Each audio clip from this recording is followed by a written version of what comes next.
platform. I am the tribe leader, we'll call it, of this Generate community. And obviously our goal is to help anybody who needs to generate a lead for a living. And that can be a lot of people. So if you know anybody who needs to generate a lead for a living or needs a little kick in the ass as we come out of this shelter in place, do me a favor, just tag them in this, start a watch party, share this video, whatever, because Tim's going to drop a ton of knowledge for anybody who needs to generate lead, but specifically realtors. So if you're a realtor, don't tune out. Tim, I know everything about platform. I know everything about you, your libertarian style, the fact that you love Chipotle. But what do people need to know about your book, High Hanging Fruit? Like, let's get right into it on lead generation. What do realtors need to know about your concept of generating leads?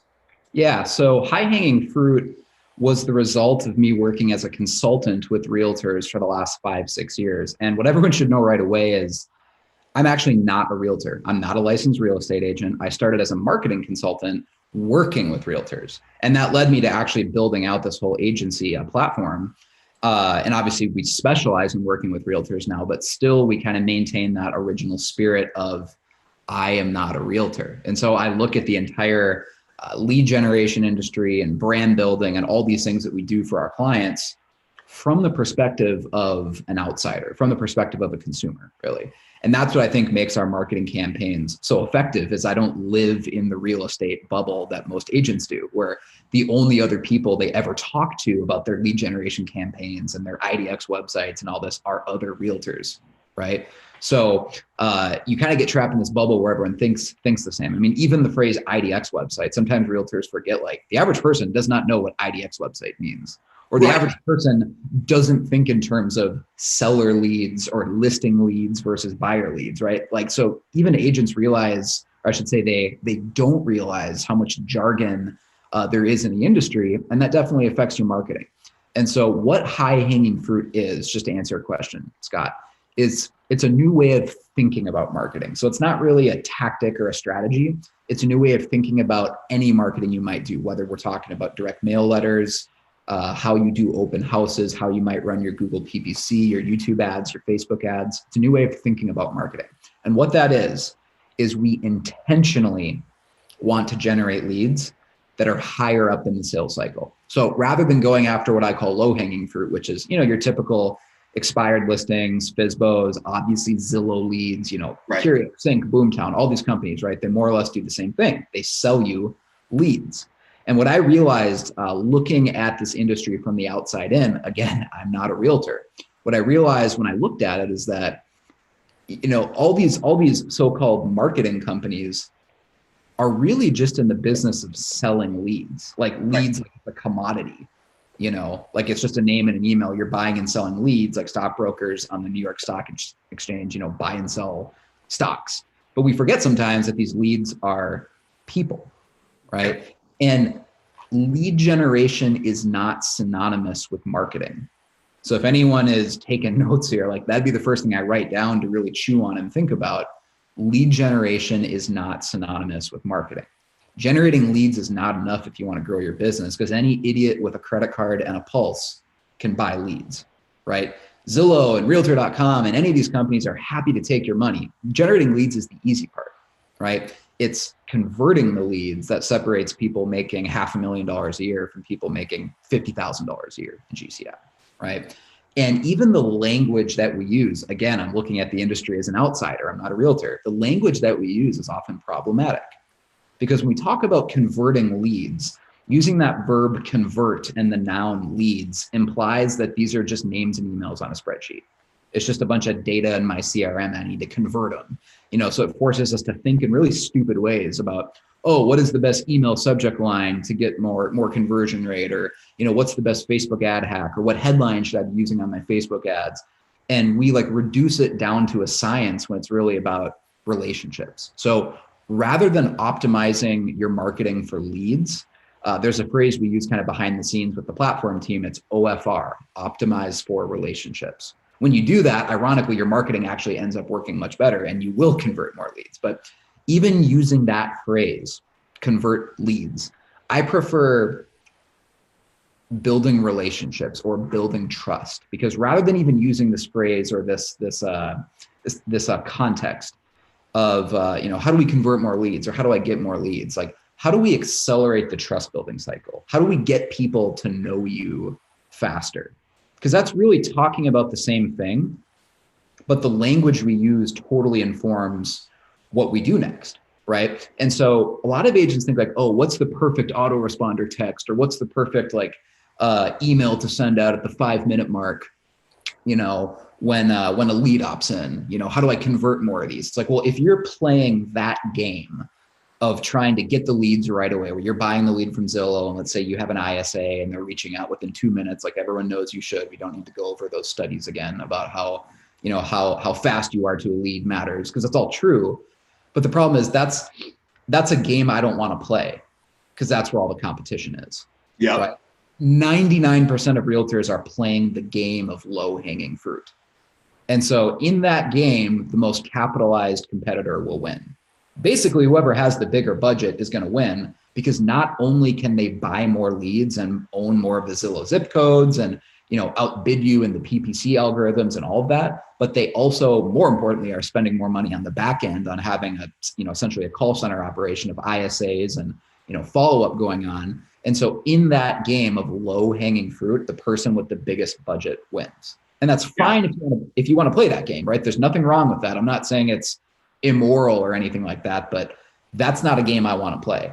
I would rather play the game of building relationships and thinking long-term, hence the book I wrote, High Hanging Fruit versus Low Hanging Fruit, right? What High Hanging Fruit is about is optimizing your marketing for relationships. So actually, I know this sounds crazy, but I would rather, intentionally, I would rather create my marketing campaigns and my lead generation campaigns in such a way that we're actually trying to get leads that are still 4, 5, 6 months away. I would rather have 100 leads who tell me they're 6 months away than 100 leads who tell me they're a month away. Yeah. And the reason is, by the time someone's only a month away, they've probably already registered on, Realtor.com or Zillow. There's probably a lot of agents already following up with them because they've been retargeted on all these agents' websites. And so there's a lot of competition there. So I want to dive into that a little bit real quick. Yeah, I want to dive into that a little bit, because I want to make sure we don't gloss over this point. You're saying you rather get into somebody's psyche or mindset 6 months or a year out and build that relationship with them, where now they love Scott Groves and trust Scott Groves to do his loan. And hopefully they're not going to opt in to Quicken and, long forms on Zillow and whatnot. You're saying you rather build a business where you're 6 months out from touching that lead, versus if somebody's a month out from buying a house, they're one of the 100 million leads that Zillow's going to sell this year, even though, spoiler alert, only 6 million houses are going to change hands. Exactly. Am I encapsulating that correct? Yes. Everyone else is playing a quantity game where it's about, hey, if I know I'm going to convert 1% of leads, I just need, 500 leads every month to get 5 closings a month. And I don't want to play a quantity game. I'd rather play a quality game where there's less competition, because 5-6 months ahead in the sales cycle. So we're recording this interview in May of 2020, right? I want to generate leads that probably aren't ready to list their house or buy a house until September, October, November of this year. Because if I can get them in my pipeline that early, I'm probably the only realtor that they're talking to.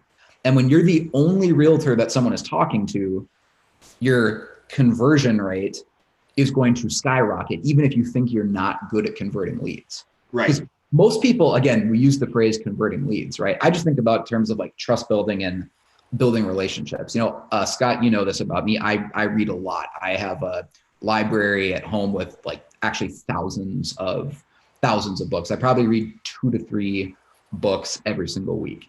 And I've probably read every business book out there on sales and marketing at this point.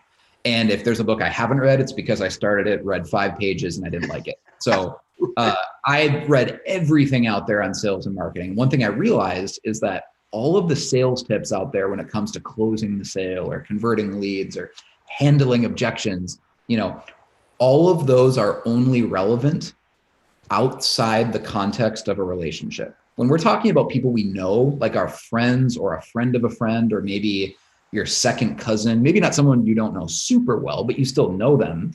you don't use language like handling objections or setting the appointment, right? You just get to know them and you let the trust factor take over, because you don't have to worry about using high pressure sales tactics when you're dealing with someone that trusts you.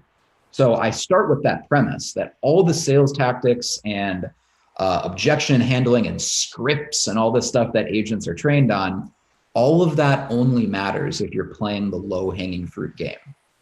If you play the high hanging fruit game where you optimize all your marketing for relationships, you just focus on building trust, because once you do that, you don't have to handle objections, because people just call you and they're like, hey, I'm ready to list my house. What's the next step? Like, they don't even do this like formality of a listing appointment. Or if it's obviously a mortgage lender, they're not going to price shop you around with other brokers, because they just trust you that you'll get them a good product and a good rate, and they trust you. So therefore, the purpose of a high hanging fruit marketing system is not generating leads.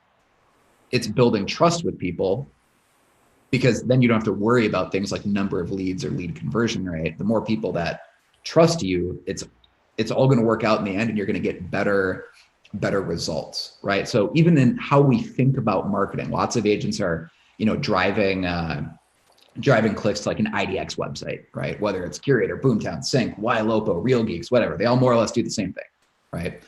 And the conversion rate on these websites is typically 2% or less. So for every 100 clicks you're driving, you're only getting 2 leads, right? That should tell you something. This should be a wake-up call for the industry. Right. 98% of people that are going to your website are not opting in, which means they don't want to opt in, because of the 2 out of 100 who opted in, one of them statistically put fake contact information. Like it's like fuckyou@gmail.com. It's like, okay, that's probably not a real person, right? It's my favorite email, by the way. Yeah. And so it's an epidemic at this point in the industry of like fake leads with fake phone numbers, fake email addresses and everything. That should be a wake-up call that how we've become accustomed to doing marketing as an industry is just a broken model. And again, I said earlier, marketing is not synonymous with lead generation. Right. Lots of people think marketing and lead generation are just 2 ways of saying the same thing. They're not, right? Lead generation is a small part of marketing. The other 90% of marketing is building your brand and your authority and getting people to trust you. So of course, when someone signs up for a platform, let's start talking about some specifics here, right? Of how do I apply this high hanging fruit? Of course, you still need to generate leads, right? Like leads are part of it, but I really view that first step not as lead generation, but as building your retargeting list. Because I don't really care if someone gives us their full name and email and phone number yet, because typically 5-6 months before they're ready to go, they're not going to answer your phone call anyways, or they're not going to email you. You can set up all the autoresponder drips in the world and it's not going to mean jack, right? So the new autoresponder is retargeting ads. That's a mindset shift that we try to teach our agents on the platform, and a lot of people don't. Do me a favor. I want to make sure we don't go into some jargon that people don't understand. So whether you're a realtor or what define what retargeting is for the people out there that maybe don't live and breathe this online marketing all the time. Totally. So retargeting is when you set up tracking on your website using a cookie, but that's even kind of getting into jargon. It's setting up tracking on your website. So when someone goes to your landing page of your website, that you can then continue to kind of follow them around the internet and they keep seeing your ad. So if you've ever gone to like Amazon.com and let's say you were going to buy a pair of jeans or whatever, and you put them in your shopping cart, but you didn't check out. And then the next time you go online, you're seeing ads for that specific pair of jeans. Oh, it's kind of freaky. And the ads are following you around. Ford Ranger right now is following me around from my phone. Cause I looked up a Ford Ranger. I was thinking about buying a pickup truck. Now Facebook, Instagram, everything. It's just Ford Ranger all the time flying at my face. And it's probably going to cause me to buy a Ford Ranger. Cause like I thought about it, I searched for it. And now Ford keeps telling me I should buy a Ford Ranger. Yep. That's retargeting. It's when ads follow you around after you visited someone's website. And the most important thing that a lot of people miss with retargeting is that the goal of retargeting isn't to convert a lead, right? It's to keep you top of mind so that, Scott, if you choose not to buy a Ford Ranger, at least Ford's marketing department will know that the reason that you bought, a Silverado or a Ram or the Tesla Cybertruck or whatever truck you end up buying, right? The reason won't be that you didn't think of Ford Ranger or that it wasn't top of mind, right? And so really lots of agents today in 2020 are still using email drips and autoresponders to stay top of mind. And that's a horrible idea, because if people aren't actively engaging with your emails, they'll stop showing up in the inbox and they'll start going to the spam folder, right? So I still believe, especially with this concept of high hanging fruit, that you have to stay top of mind with leads throughout the sales cycle, right? But sending email drips and autoresponders is not a good way to do that. We want to use retargeting for that. So agents should be spending typically just as much money on retargeting as they're spending on lead generation. And those videos can be market update videos of you at a local restaurant, just talking about what's going on in the market, but more importantly, highlighting local businesses. It can be your listing video tours that you film. One of my favorite videos that pretty much all of our agents that work with us around the country do is like a top 3 tacos video, where you just rank the top 3 tacos in your community. And ranking it positions you as like a community expert, because you know enough about the local restaurant scene to be ranking your top 3 favorite tacos, or your top favorite pizza, or you can really rank anything.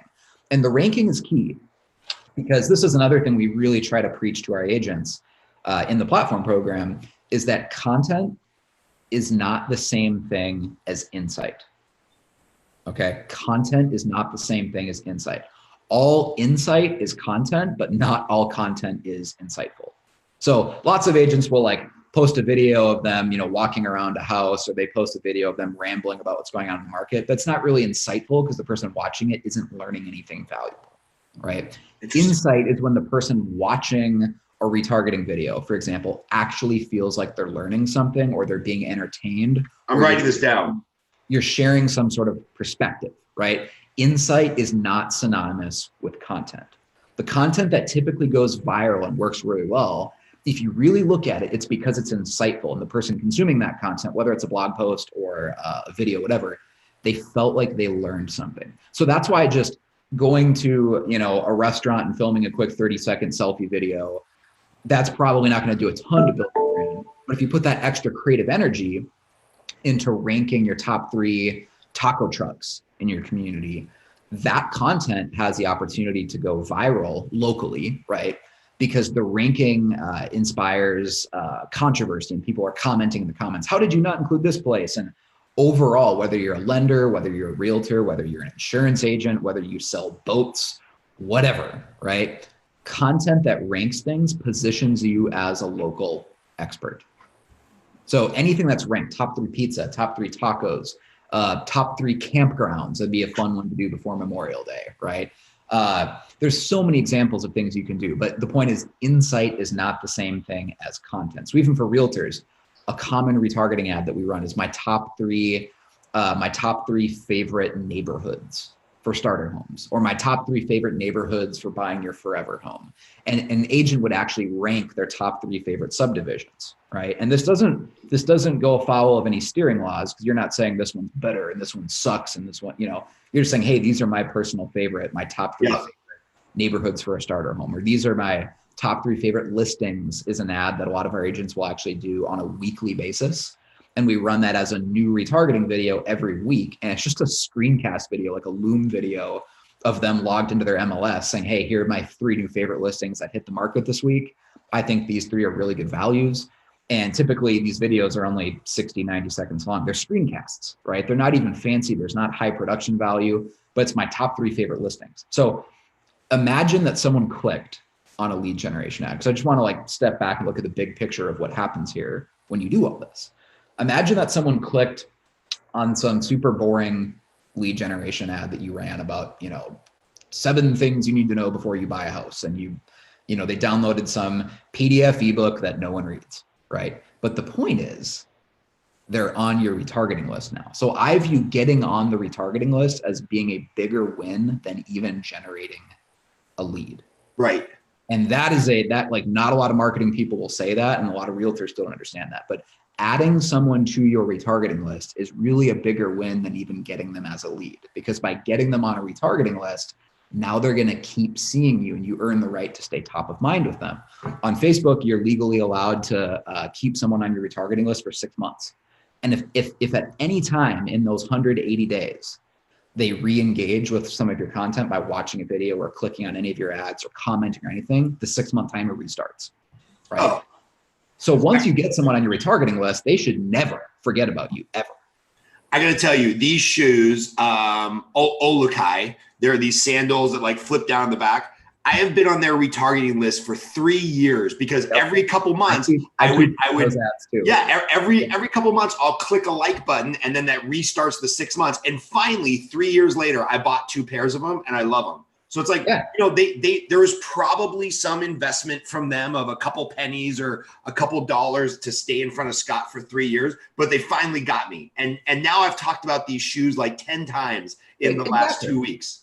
Exactly. So, let's say someone clicks on a boring ad and now they're on your retargeting list because they clicked on a free homebuyer PDF book, or they clicked on one of your listing ads or whatever, right?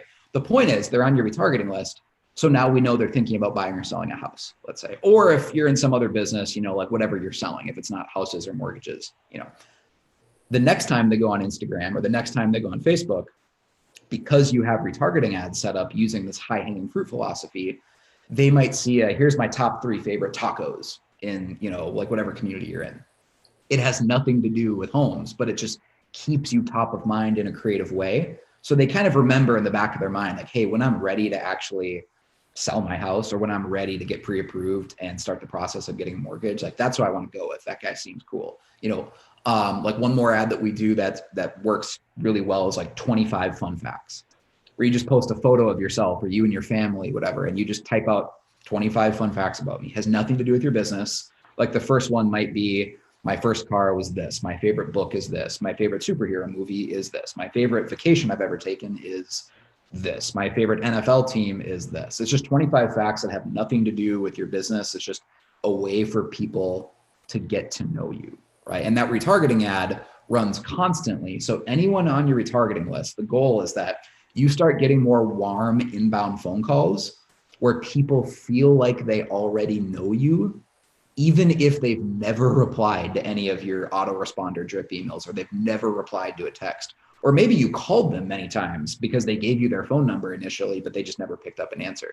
But when you do eventually get into a conversation with them, if you've set this up right, it should feel like an old conversation with a friend, because they've been seeing all these retargeting ads that keep you top of mind in a creative way. My top 3 favorite neighborhoods, top 3 favorite listings, my favorite tacos in the area, my favorite pizzeria. You're highlighting local businesses. Maybe you're saying,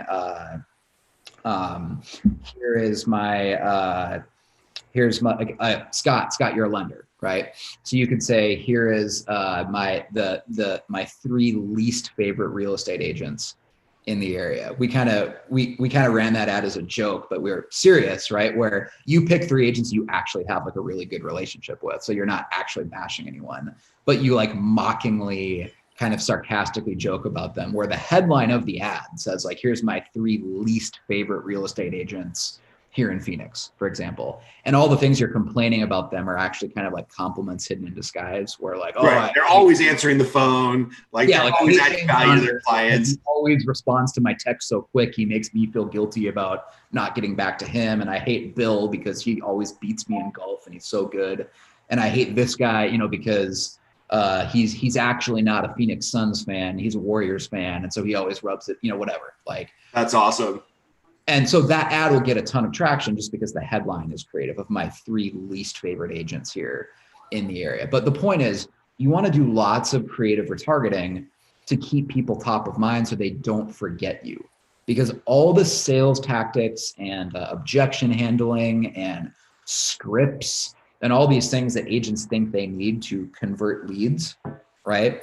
All that only matters outside the context of a relationship. If you just focus on building a relationship with these leads, you don't have to worry about any of that stuff. Like most guys, when they go on dates, right? We don't read books and sales trainings on how to handle objections to get a second date, right? Or how to handle objections to get a third date, or how to set the appointment with a Tinder match, right? Like we don't think in those terms because we realize this is a real person.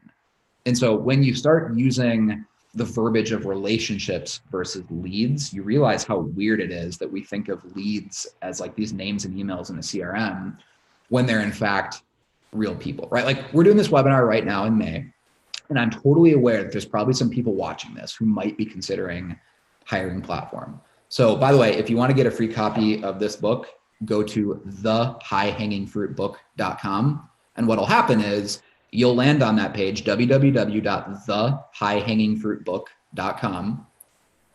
And our pixel's on there. So you'll keep seeing our retargeting ads. I'm actually teaching a live webinar this Tuesday, so the day after Memorial Day. And when you sign up for the book, we'll email you a free copy of the book, as well as an invitation to our next live training where I share more of the specific videos and Facebook ads that we're running. I'm going to push that out to everybody. It's this Tuesday? Yep, this Tuesday, live webinar. It's www.thehighhangingfruitbook.com. That's where you can register. And what'll happen is we'll send you a free copy of the book right away, as well as the link for that webinar that we're doing on Tuesday. So what'll happen though is if you go to that website, if for some reason you don't sign up because you don't want the book, you're still on our retargeting list. Right. So you're still going to keep seeing ads of me and platform and some of the realtors who work with us and some marketing ideas that we share as retargeting ads. And what I know is that, maybe no one signs up and, joins the platform family here in May, or maybe not even in June. But what'll happen is if we stay top of mind with you and we keep demonstrating excellence and you see that like, wow, they actually kind of know a thing or two about marketing, even if you're already a successful realtor, because a lot of our clients, when they signed up, they were already selling 10 million, 12 million a year in real estate or more, right?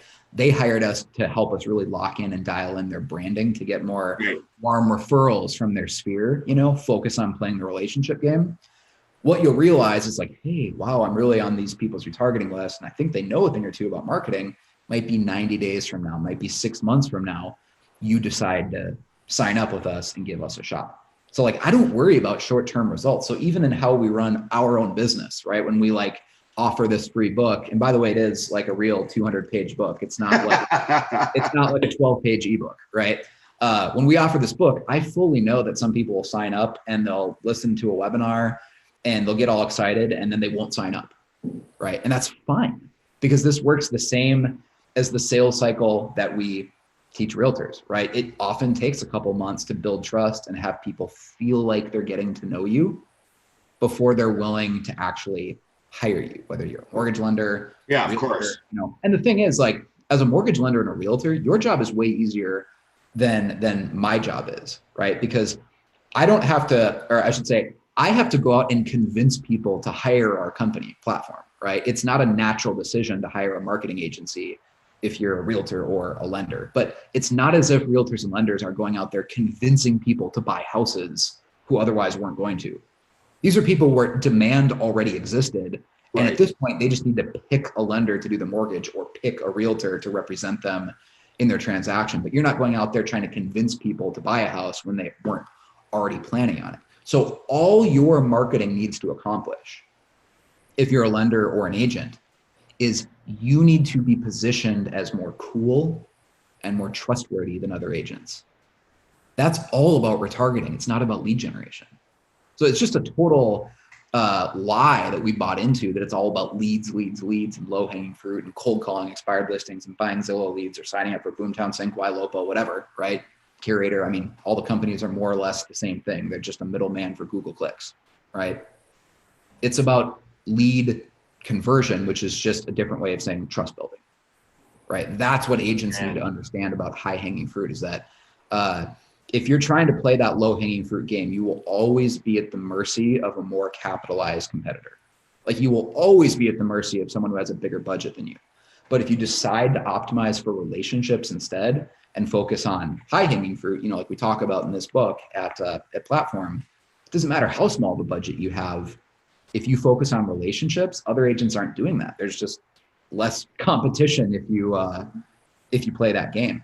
And so I'm not going to start talking about a bunch of case studies here for Platform, but I just will say that pretty consistently, when an agent follows our system, we're able to double their GCI. I mean, not just add a deal or two, but we have lots and lots and lots of agents that have doubled their GCI, or sometimes even tripled their GCI, because they wake up a couple months later and they realize, like, holy crap, I have this pipeline, because I was for once focused on creating content and building relationships rather than just like churning and burning leads, right?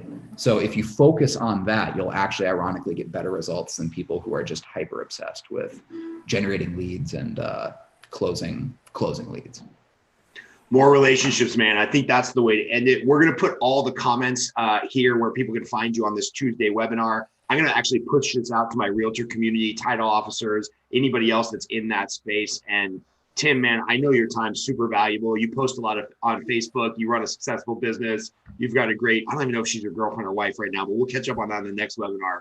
So let's schedule to do this talk again. I feel like you and I could talk for hours, and I'll make sure I get everybody out. I'll make sure I get this out to everybody. And then if they don't sign up for the webinar or whatever, what's the easiest place to find you? Is it the highhangingfruitbook.com? Yeah, the highhangingfruitbook.com. So again, if you want a free copy of this, we'll send it to you, the highhangingfruitbook.com.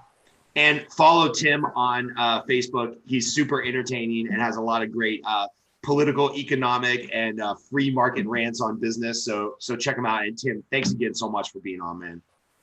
Cool. Thanks, Scott. Appreciate it. Awesome.